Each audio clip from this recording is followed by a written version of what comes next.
Hello viewers, আসসালামু আলাইকুম। চলুন আপনাদের মাঝে আরেকটি নতুন ভিডিও নিয়ে। অনেকে রিকোয়েস্ট করেছিলেন ভাই, যখন আমরা টিভিটা প্লে করি, যখন ইউটিউবে যাই, তখন কিন্তু এই থিমটা চলে আসে। কেন চলে আসে? আসলে এটা আসলে কি করব? অনেকে কিন্তু বলে, তো আজকে এটা সলিউশন নিয়ে আসলাম। এই জিনিসটা কেন আসে? মূলত এই জিনিসটা আসে আমাদের ইউটিউবে মেল অ্যাকাউন্টটা দেওয়ার জন্য। তো ইউটিউবে কিন্তু মেল অ্যাকাউন্টটা দেওয়া কিন্তু খুবই প্রয়োজন, কারণ দেখা গেছে আপনি যখন যে ভিডিওটা দেখবেন সেই ভিডিওটা থাকবে, তার পাশাপাশি পরবর্তী যে আপনি যে জিনিসের ভিডিওগুলো পছন্দ করেন, যে জিনিসগুলো আপনি দেখেন, সেটাকে আপনাকে সাজেস্ট করবে। তো মেলটা দিলে আপনার খুব সুন্দর হবে, কারণ হচ্ছে মেলটা দেওয়ার জন্য এই জিনিসটা আসে। মেলটা কিভাবে আপনারা দিবেন আমি যদি একটু দেখাই দিই। ফার্স্ট অফ অল যদি দেখেন, এখানে দেখেন, এদিকে আসেন, এই যে দেখেন এখানে যাবেন স্ক্রিনে, মানে আপনার স্ক্রিনারে যাবেন। স্ক্রিনার যখন যাবেন, স্ক্রিনারে গেলে কিন্তু আপনার দেখেন এই যে এর দিকে করতে বলবে, ঠিক আছে?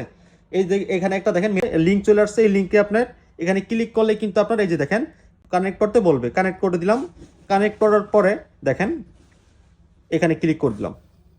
এখন এই যে সাজেস্ট আপনার করে দিব, এটা কানেক্ট করে দিলাম। এই যে অ্যালাউ দিয়ে দিব। এখন হয়ে গেছে, দেখেন এখন কিন্তু হয়ে গেছে। এখন কিন্তু এখানে কিন্তু এই মেলটা, মোবাইলের যে মেলটা ছিল স্ক্রিনিং করার ক্ষেত্রে, কিন্তু এখন এই মেলটা কিন্তু এখানে চলে আসলো। এখন এটা আসার ক্ষেত্রে এখন আপনি যে ভিডিওগুলো দেখেন বা যেটি পছন্দ করেন, সেগুলো কিন্তু এখন অটোমেটিকলি এখানে চলে আসবে। তো এই ছিল আমাদের আজকের ভিডিও। যদি ভিডিওটা ভালো লাগে থাকে, অবশ্যই ফলো করে দিবেন।